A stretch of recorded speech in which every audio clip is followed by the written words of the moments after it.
I can't speak effectively in Tamil. I am sorry for the same.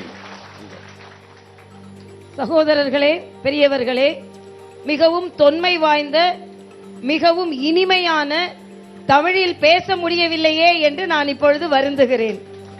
I don't take all the names because everybody is taking the names, they are known to you. I take only one name, the great brother of this great son, Janab APJ Maraikayar. Even at this age also is still active, attentive, and he was kind enough to come to this function to bless us. இங்கே மேடையில் அமர்ந்திருப்பவர்களின் பெரியவர்களின் பெயரை இங்கே சொல்ல வேண்டும் என்று தேவையில்லை. ஏனென்றால் ஏற்கனவே அவர்கள் பெயர்களை எல்லாம் உங்களுக்கு நன்றாக தெரியும். ஆனால் இங்கே ஒரு பெரியவரை பற்றி நான் இங்கே குறிப்பிட்டே ஆக வேண்டும். அவர்கள் நமது மரியாதைக்குரிய மாண்புமிகு அப்துல் கலாம் அவர்களின் சகோதரர், மூத்த சகோதரர், மரியாதைக்குரிய மரக்காயர் அவர்களை நான் இங்கே குறிப்பிட்டே ஆக வேண்டும். இந்த வயதிலும் சுறுசுறுப்பாகவும் அவர் எந்த அளவிற்கு இங்கே அமர்ந்திருக்கிறார் என்பதை குறிப்பிட்டு நான் சொல்ல வேண்டும். Myself and my colleague, the dynamic defense minister, Sri Manohar Parrikar, came here to salute the memory of the Dr. APJ Abdul Kalam, the great son of this country, Bharat Ratna. நானும் என்னோடு அமைச்சரவையில் பணிபுரிந்து கொண்டிருக்கும் மரியாதைக்குரிய ராணுவ அமைச்சர் பாரிக்கர் அவர்களும் இங்கே மாபெரும் மனிதரான அப்துல் கலாம் அவர்களுக்கு மரியாதை செலுத்துவதற்காக இங்கே வந்திருக்கிறோம். Before I move further, I would like to thank the dynamic Chief Minister of Tamil Nadu, Selvi Jayalalitha ji, for giving the land. The moment I made a request, they sanctioned the land, and the last week when I met her, she has accepted to give some more land also, and she said whatever is need to be done, it will be done. நான் எனது பேச்சை முழுவதுமாக தொடங்குவதற்கு முன் மரியாதைக்குரிய மாண்புமிகு தமிழக முதலமைச்சர் ஜெயலலிதா அவர்களுக்கு எனது நன்றியை நான் தெரிவித்துக் கொள்கிறேன்.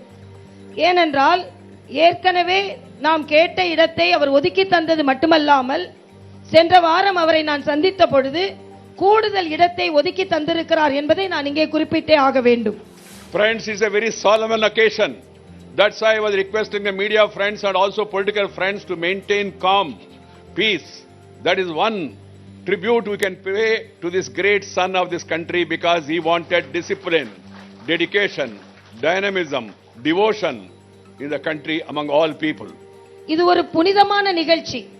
இந்த புனிதமான நிகழ்ச்சியாக இருப்பதனால்தான் இங்கே இந்த நிகழ்ச்சிக்கு வந்திருப்பவர்களாக இருக்கட்டும், பத்திரிகை சகோதரர்களாக இருக்கட்டும், அவர்கள் எல்லாம் அமைதி காக்க வேண்டும் என்று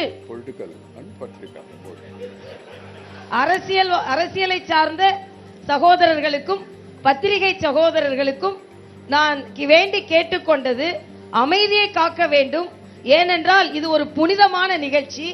அதனால் அவர் ஒரு கடமை உணர்வு மிகுந்த ஒரு தலைவர். அதனால் நாம் இந்த புனிதத்துவத்தை காக்க வேண்டும் என்று நான் கேட்டுக்கொண்டேன். Today is the first anniversary.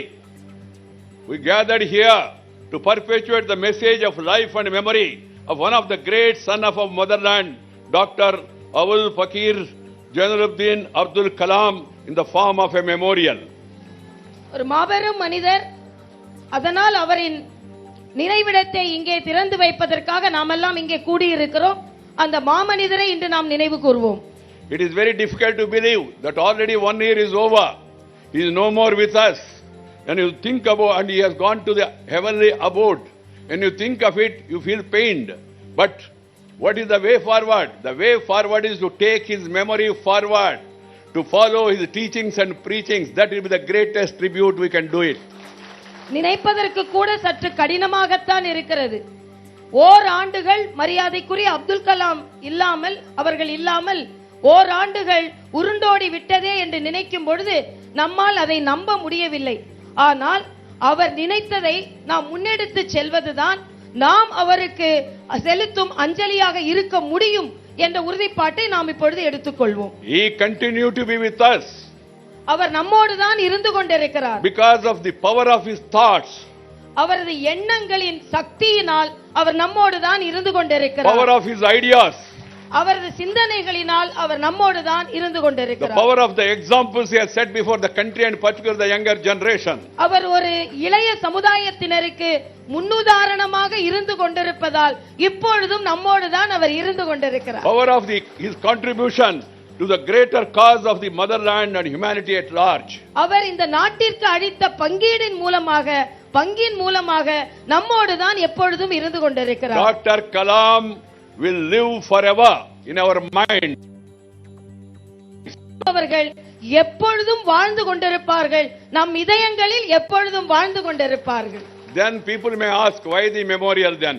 அதனால் வாழ்ந்து கொண்டிருக்கிறார்கள் என்றால் எதற்கு நினைவிடம் என்று மக்கள் நம்மிடம் கேட்கலாம். A memorial, besides being a symbol of our collective gratitude to such people for what they have done for us, it is also like a temple or a mosque or a church or a masjid to present for the future generations to remember. That is the Indian system, culture and heritage. அவர் நமக்கு ஆற்றிய பங்கு மட்டுமல்லாமல் இந்த நாட்டிற்கு அவர் ஆற்றிய பங்கிற்காக ஒரு நினைவிடம் இங்கே எழுப்பப்படுகிறது. இந்த நினைவிடம் எதற்கு ஈடாக என்றால், ஒரு கோயிலுக்கு ஈடாக, ஒரு மசூதிக்கு ஈடாக, ஒரு மாதா கோயிலுக்கு ஈடாக அவர் இங்கே இது எழுப்பப்படுகிறது. இங்கே எழுப்பப்படும் நினைவு சின்னம் இப்படிப்பட்ட மாமனிதர் அந்த காலத்தில் வாழ்ந்தார் என்று வருங்கால சந்ததியினருக்கு சொல்வதற்காக இந்த நினைவிடம் எழுப்பப்படுகிறது. To remember and recall that such a great person was born here and walked on this very pious land, and let us pay the tributes and reverences besides drawing inspiration from his life. That is the purpose of the memorial. நாமெல்லாம் நினைப்பதற்கு இந்த மாமனிதர் இந்த புனித மண்ணில் தான் நடந்து சென்று கொண்டிருக்கிறார் இருந்தார் என்று நினைக்கும் பொழுது எவ்வளவு புனிதமான இடத்தில் நாம் நின்று கொண்டிருக்கிறோம் என்பது நமக்கு புலப்படுகிறது. Why is Dr. Kalam great and a great source of inspiration? Simply because he was a scientist or a president? ஏன் கலாம் அவர்கள் ஒரு முன்னுதாரணமாக திகழ்ந்தார்? ஏன் ஒரு தாக்கத்தை ஏற்படுத்தினார்? அவர் ஒரு விஞ்ஞானியாக இருந்தால் என்பதனால் மட்டுமா? There were several scientists. There were several presidents also. பல விஞ்ஞானிகள் இருந்தார்கள், பல குடியரசுத் தலைவர்களும் இருந்தார்கள். He was different because he lived differently, thought differently and acted differently. அவர் ஒரு மாறுபட்டவராக தலைவராக இருந்தார். ஏனென்றால் அவர் ஒரு மாறுபட்ட எண்ணத்தை கொண்டிருந்தார், ஒரு மாறுபட்ட செயலாற்றலை கொண்டிருந்தார், ஒரு வித்தியாசமான எண்ணத்தையும் செயலாற்றையும் கொண்டிருந்ததால் அவர் மதிக்கப்படுகிறார். He overcame several odds and challenges that are common to most of us. அவர் மிகப்பெரிய சவால்களை எதிர்கொண்டார்.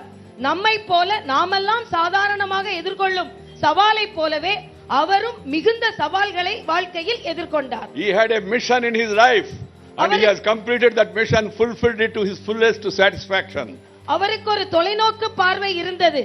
அந்த தொலைநோக்கு பார்வையை தனது வாழ்நாளில் முழுமையாக அவர் நிறைவேற்றினார் என்பதை நாம் புரிந்து கொள்ள வேண்டும். He has pursued his life for the cause of the nation without wavering, even during times of crisis. அவர் தனது வாழ்க்கையை முழுவதுமாக இந்த நாட்டிற்கு ஒப்படைத்திருக்கிறார்.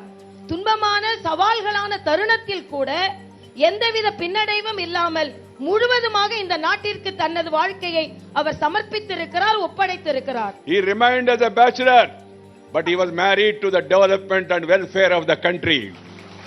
அவர் ஒரு திருமணம் ஆகாதவராக இருந்தார், ஆனால் இந்த நாட்டின் வளர்ச்சியை அவர் மனம் செய்து கொண்டார்.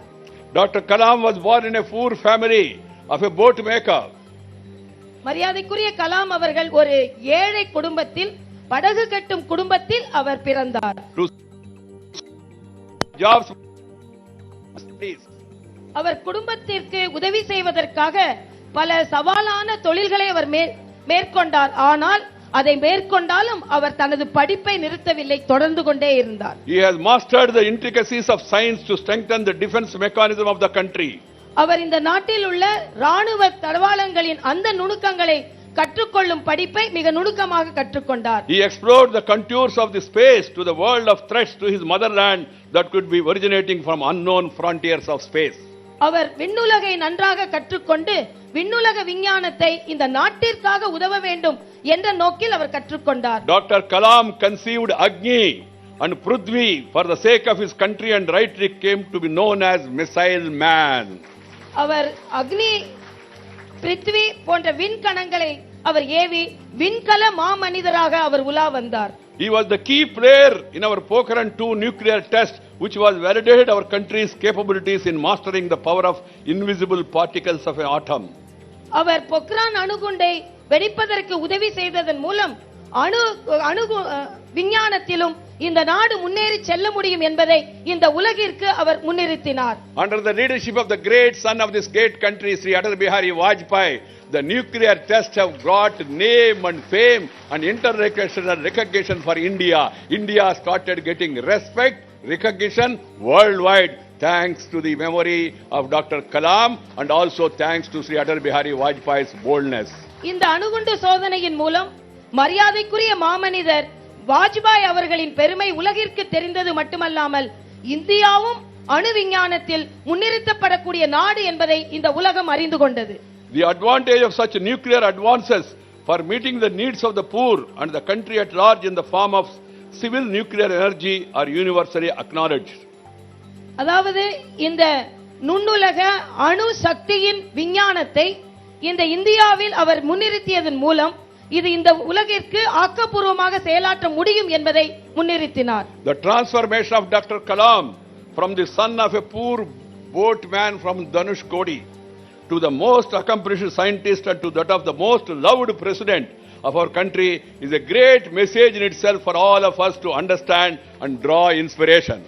ஒரு சாதாரண ஏழை குடும்பத்திலிருந்து வந்து ஒரு விஞ்ஞானியாக உயர்ந்து பின்பு ஒரு நாட்டின் குடியரசுத் தலைவராக எல்லோரும் விரும்பப்படும் ஒரு மாமனிதராக உயர முடியும் என்றால் இது ஒரு மிகப்பெரிய முன்னுதாரணமாக இந்த நாட்டு மக்களுக்கு அவரது வாழ்க்கை விளங்குகிறது. For me, Dr. Kalam was a missile man, not just because he was the architect of several nuclear missiles. He was a missile man because he set the minds of millions of our youth roaring into the higher skies. Through the power of his words and writings, he has inspired thousands of people, the new generation.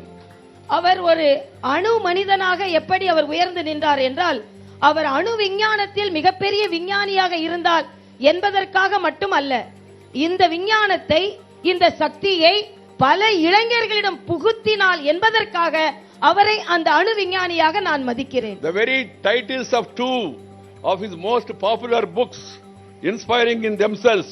What is the headline? One is Wings of Fire, Wings of Fire, and Ignited Minds. They clearly suggest that we can fly to newer heights if we have the fire of passion and can ignite our minds.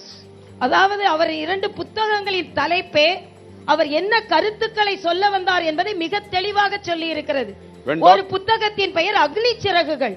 ஆக அக்னி போல மனதில் ஒரு கொழுந்து விட்டு எரிந்தால் மிகப்பெரிய உயரத்திற்கும் அந்த அக்னி சிறகுகள் பறக்கும் என்பதை புத்தக தலைப்பிலேயே மிக சிறப்பாக சொன்னவர் கலாம் அவர்கள். When Dr. Kalam's name was proposed for the presidency of India, many were skeptical. He is a scientist. What does he know about public life? He do not know politics. How will he manage? Because he do not know politics, he managed it very well also.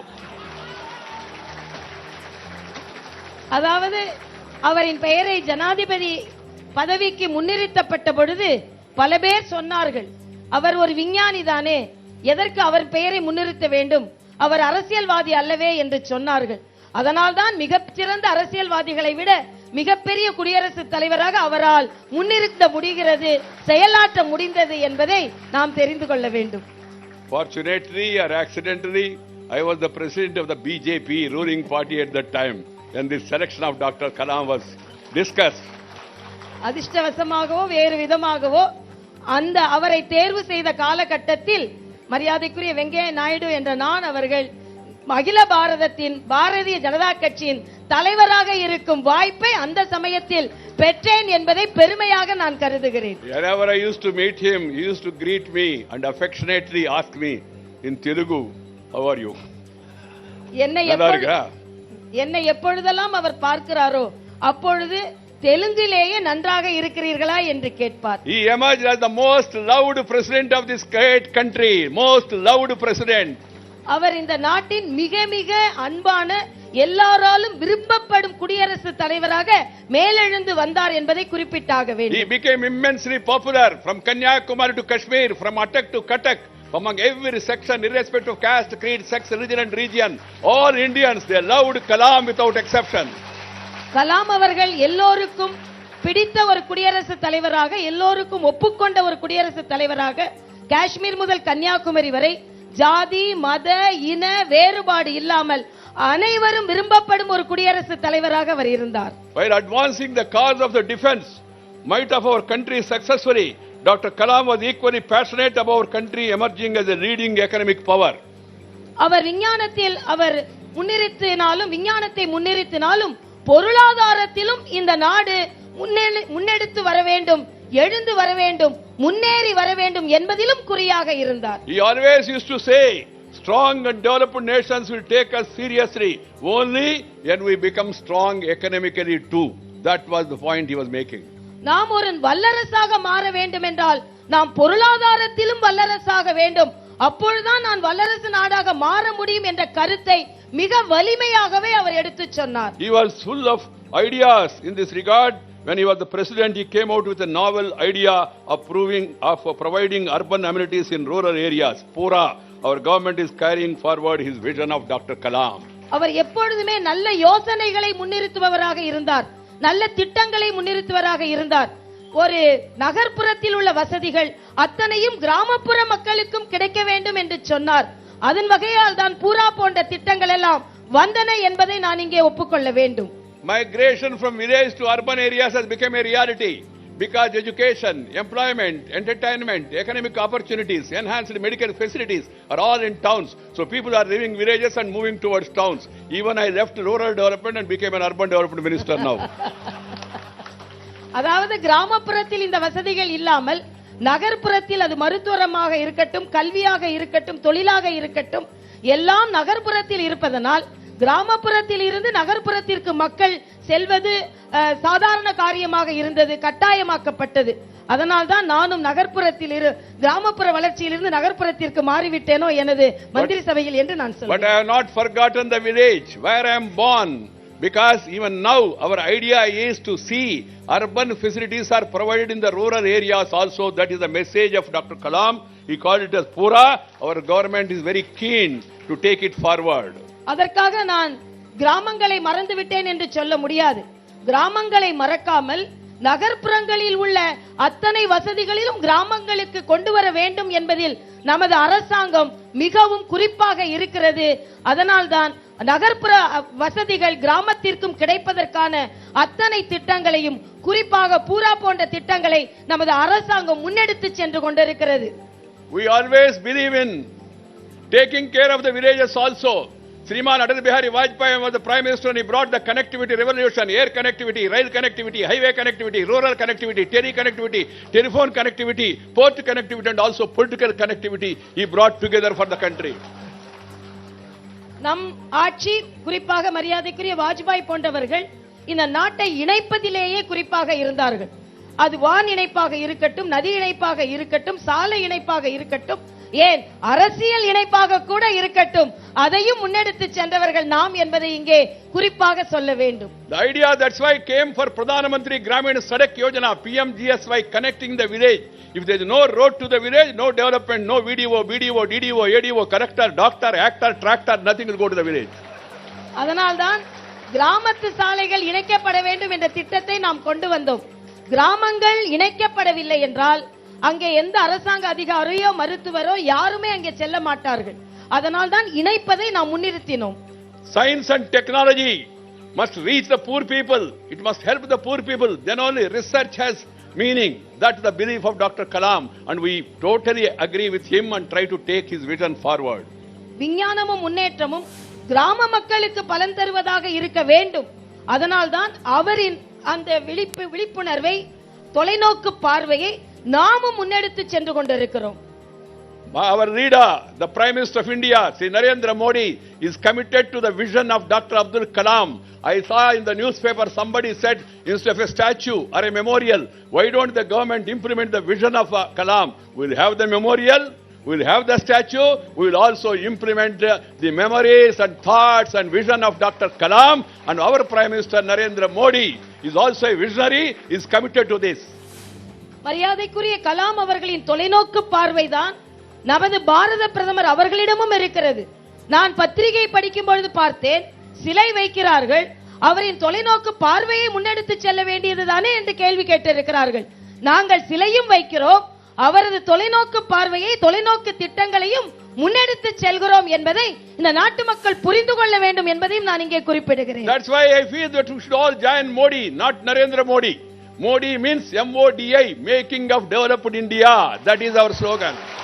அதனால் தான் மோடி அவர்களிடம் நீங்கள் எல்லாம் இணைய வேண்டும் என்று நினைக்கிறேன். மோடி என்றால் நரேந்திர மோடி அவர்கள் என்பது இல்லை, இந்த முன்னேற்றமான ஒரு இந்தியாவை உருவாக்குவதில் நாம் எல்லாம் இணைந்து செயலாற்ற வேண்டும் என்று நான் கேட்டுக்கொள்கிறேன். This memorial will stand in a piece of land here. We have decided to improve the state of affairs in the town of Rameswaram, which was an important of his life, component of his life. இப்பொழுது ராமேஸ்வரத்தில் இது ஒரு சின்ன இடத்தில் இந்த நினைவிடம் நின்று கொண்டிருக்கிறது, சிலை நின்று கொண்டிருக்கிறது. ஆனால் அவரின் நினைவோடு ஒன்றிய இந்த ராமேஸ்வரத்தின் முன்னேற்றத்திலும் நாம் குறிப்பாக இருக்கிறோம் என்பதையும் நான் இங்கே சொல்லியாக வேண்டும். The twin words of Kasi and Rameswaram have a huge significance for the cultural legacy of our country. இரட்டை நகரங்களான புனித நகரங்களான காசியும் ராமேஸ்வரமும் நமது நாட்டின் ஆன்மாவோடு ஒன்றி பிணைந்தது. It is a dream of all people, particularly old people and also younger generation, to visit these two places during their lifetime. நம் நாட்டில் உள்ள அத்தனை பேருக்கும், அது வயதானவர்களாக இருந்தாலும் சரி, இளைஞர்களாக இருந்தாலும் சரி, அவர்கள் கனவு என்ன என்றால் இந்த இரண்டு இடங்களையும், காசியையும் ராமேஸ்வரத்தையும் வந்து பார்த்துவிட்டு சென்றுவிட வேண்டும், துதித்துவிட்டு சென்றுவிட வேண்டும் என்பது அத்தனை பேரின் கனவாகவும் இருந்து கொண்டிருக்கிறது. Thousands of years ago, Lord Rama is believed to have built a bridge here across the sea to Lanka. 1000 ஆண்டுகளுக்கு முன் மரியாதைக்குரிய நமது ராமன் அவர்கள் இலங்கைக்கு ஒரு பாலம் கட்டினார் என்பது வரலாறு. This is the great pious land which is the karma bhumi of Dr. Abdul Kalam. இது ஒரு புனித தலம், மரியாதைக்குரிய அப்துல் கலாம் அவர்கள் வாழ்ந்த புனித தலம் என்றே நாம் சொல்ல முடியும். Keeping this in historic significance, Rameswaram, in fact, this town is part and parcel of life of such a great man. We have included this town under the mission of Amrut, Atal Mission for Regeneration and Urban Transformation. Abdul Kalam அவர்களின் வாழ்க்கையோடு ஒன்றி பிணைந்ததாலும் இதன் புனிதத்துவத்தினாலும் நாம் அம்ரூத் என்று நகரங்களை மேம்படுத்தும் திட்டத்தில் ராமேஸ்வரத்தையும் சேர்த்திருக்கிறோம் என்பதை நான் இங்கே குறிப்பிடுகிறேன். 500 cities are included under Amrut. Amrut, Atal Mission for Regeneration and Urban Transformation. The principle was 1 lakh and above. Rameswaram do not have that much population.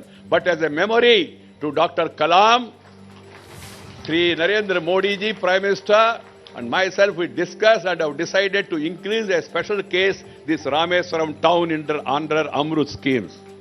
500 நகரங்கள் தான் இதில் தேர்ந்தெடுக்கப்பட்டிருக்கிறது. அம்ரூத் என்றால் அந்த நகரத்தை முழுமையாக மேம்படுத்தும் திட்டம் என்று பொருள். அந்த நகரத்தை மேம்படுத்த வேண்டும் என்றால் அந்த ஊரில் லட்சக்கணக்கான பேர் இருக்க வேண்டும், மக்கள் தொகை 1 லட்சம் இருக்க வேண்டும். ஆனால் ராமேஸ்வரத்தில் மக்கள் தொகை கிடையாது. ஆனாலும் மரியாதைக்குரிய அப்துல் கலாம் அவர்களோடு பின்னி பிணைந்த இடம் என்பதால், அவர் பிறந்த இடம் என்பதால் நாம் விலக்கு அளித்து இந்த ராமேஸ்வரத்தையும் அம்ரூத்தில் சேர்ப்பதற்கு நானும் மரியாதைக்குரிய பிரதமர் மோடி அவர்களும் சிந்தித்து செயலாற்றி இருக்கிறோம். மரியாதைக்குரிய கலாம் அவர்களுக்கு மரியாதை செலுத்த வேண்டும் என்ற நினைப்போடு. We have also approved projects with an investment of about 48 crores for Rameswaram, 48 crores to start with, for the sewerage networks to be improved at the cost of 45 crores and 3 crores for the parks in the town. அதாவது இந்த ராமேஸ்வரத்தை முன்னேற்றுவதற்காக 48 கோடி முதலில் நாம் ஒதுக்கி இருக்கிறோம்.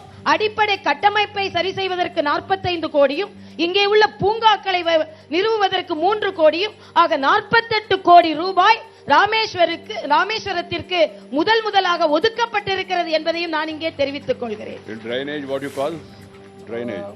பாதாள சாக்கடை. Saakadai. Okay. The friends, 3 crores will be spent on greenery, parks. 3 கோடி பூங்காக்கள் அமைப்பதில், அதாவது பசுமையான பூங்காக்கள் அமைப்பதில் செலவிடப்பட இருக்கிறது. This is a token we could do for the memory of Dr. Kalam. நாம் இது ஒரு சின்ன உதாரணம், நாம் கலாம் அவர்களுக்கு கொடுக்கும் ஒரு சின்ன பங்களிப்பு என்பதுதான் நான் சொல்ல முடியும். I have also decided today that we will construct 53 rooms of guest house by the central government for the people who are coming to Rameswaram at the cost of 23 crores. Again, I am thankful to Selvi Jayalalitha ji, the Honorable Chief Minister of Tamil Nadu, for having agreed to give the land. 223 கோடி ரூபாயில் 53 அறைகளோடு ஒரு ஓய்விடம் இங்கே கட்டப்பட இருக்கிறது. அது இந்த ராமேஸ்வரத்திற்கு வரும் மக்கள் தங்குவதற்காக, இதற்காகவும் உதவி செய்த மரியாதைக்குரிய முதல்வர் அவர்களுக்கு எனது நன்றியை நான் தெரிவித்துக் கொள்கிறேன். And as a token from my own department, I want the officers to name this guest house as Dr. APJ Abdul Kalam Holiday Home. Though he never took holidays.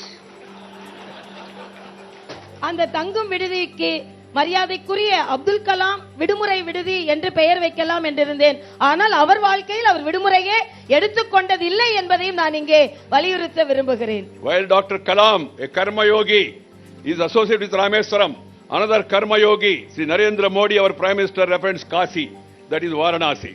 So Rameswaram and Varanasi, see the connection, thoughts and action. இரண்டு கர்மயோகிகள், ஒருவர் காசியோடு இணைந்தவர், இன்னொருவர் ராமேஸ்வரத்தோடு இணைந்தவர்.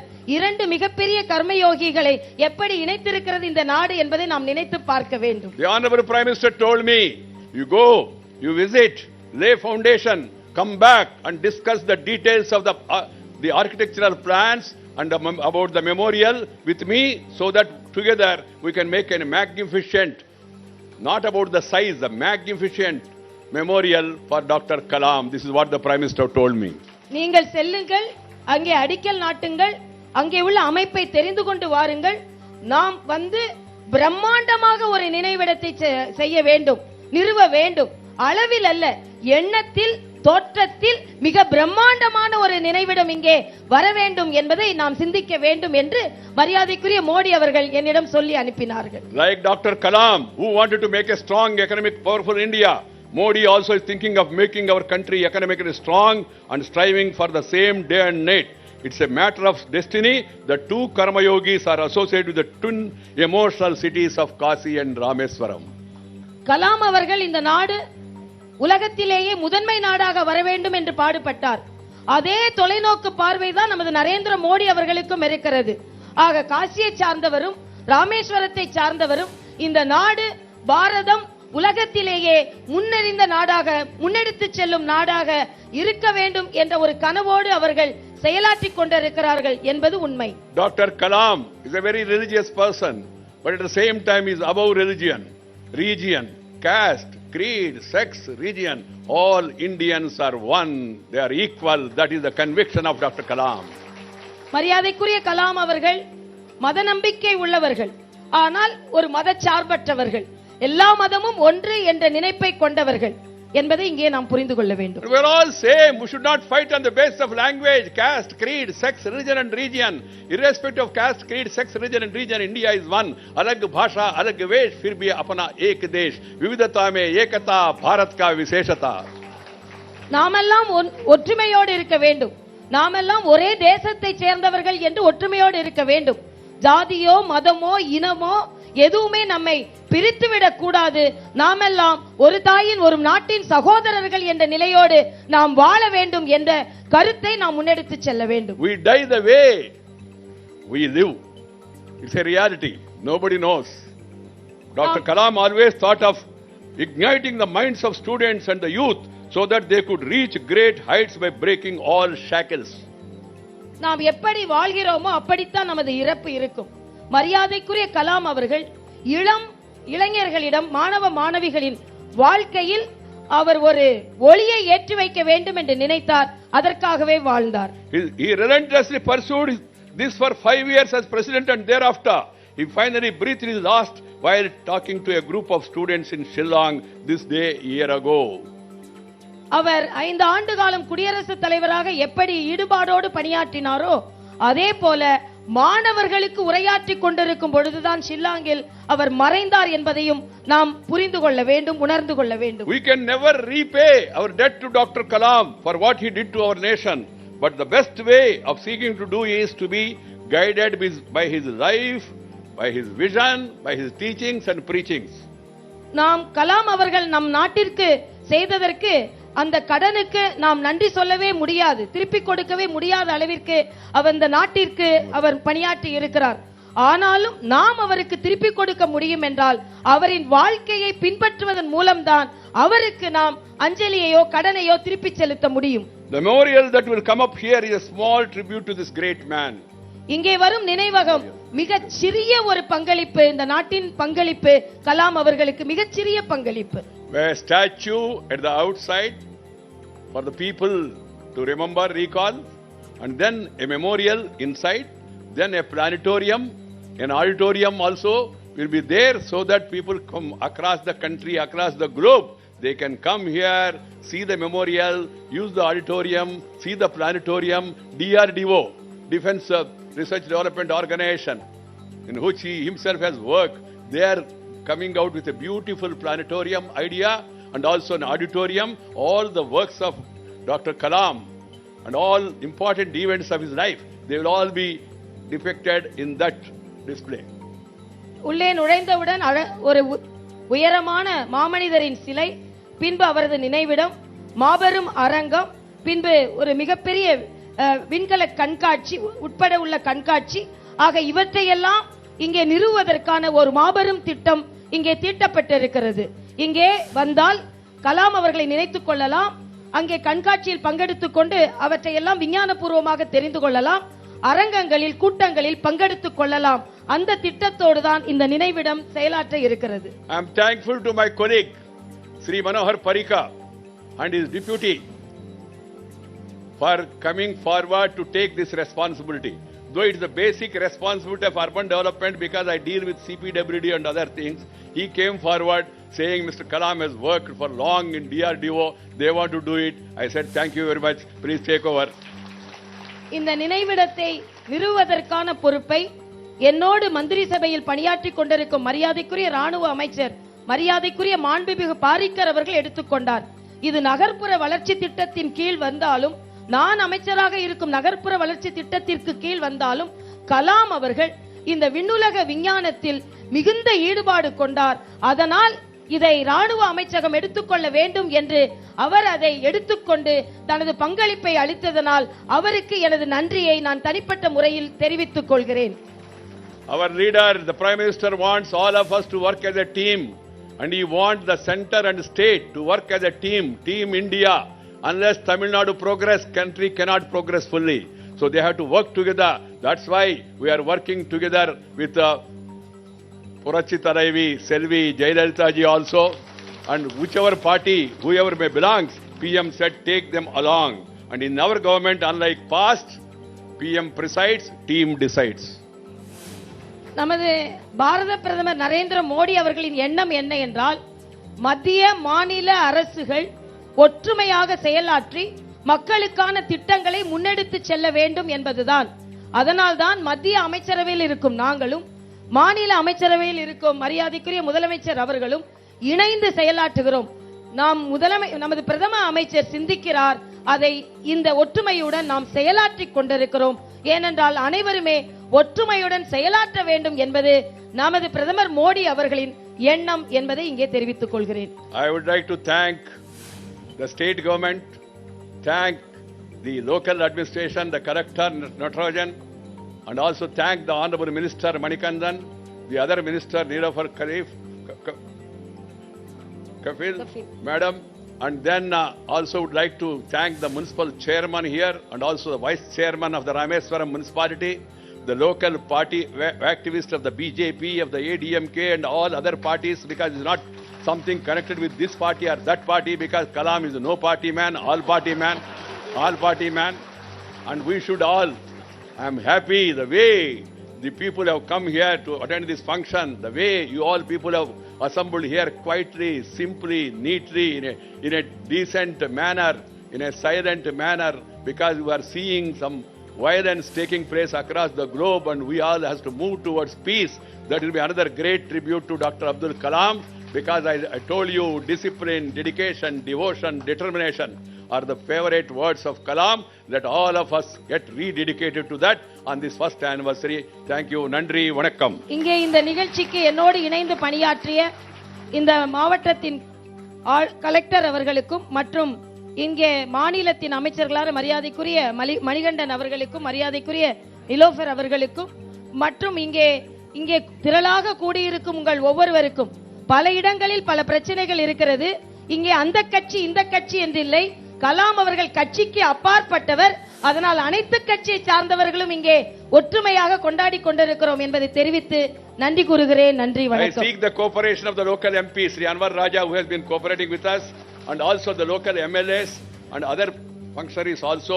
Please cooperate in a very peaceful manner, positive manner, to see by the next anniversary the memorial comes here in a beautiful manner without any controversy whatsoever. Thank you. நான் இங்கே உள்ள நகரமன்ற தலைவர், துணைத் தலைவர், மரியாதைக்குரிய பாராளுமன்ற உறுப்பினர் அன்வர் ராஜா உட்பட அத்தனை பேருக்கும் எனது நன்றியை நான் தெரிவித்துக் கொள்கிறேன். Mr. Sheikh Mohuddin Hossain, he came in the dress of Dr. Abdul Kalam. I compliment him. Not only follow him in dress, but also in ideas. Thank you. Thank you so much, Shri M. Venkaiah Naidu. I think it was really well expressed.